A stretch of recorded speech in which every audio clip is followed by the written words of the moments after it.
Здравейте, момиченце! Минавам набързо да ви кажа колко съм депресирана и как нищо не ми става. Сложих ето тази рокличка, т.е. тя не е рокличка, това е пола с потниче, които преди да забравя ми седяха блестящо. Днес, като се видях, прилича не на бидон, ми не знам на какво. Вие имате ли го този проблем с обличането и защо какво си обличате за Бога? На мен не ми става нищо. Той става ми два клина, които са бремени и това е. Но реших все пак, че ще ходя в мола и искам малко да се накипря. Накипрянето ми беше, разбира се, това, с което приличам наистина на бидон. Ето, мога дори да ви се покажа.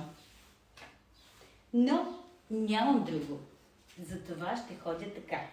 Та, не стига, че не се харесвам в абсолютно нищо, в каквото и да облика.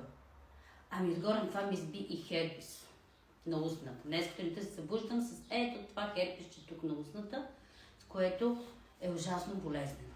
Вие имате ли някакви знания за тези херпеси по време на бременност? Реших да влезем да прочета в интернет, тъй като съм хипохондрик. И викам, що да не взема да си карам някоя друга муха, да влезна в интернет да прочета за този херпес.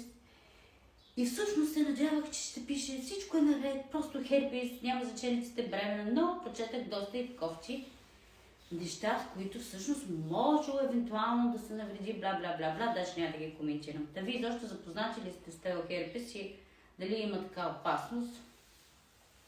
Или изобщо да не чета. Всъщност има ли някоя луда като мен, която е чела за херпес по време на бременност?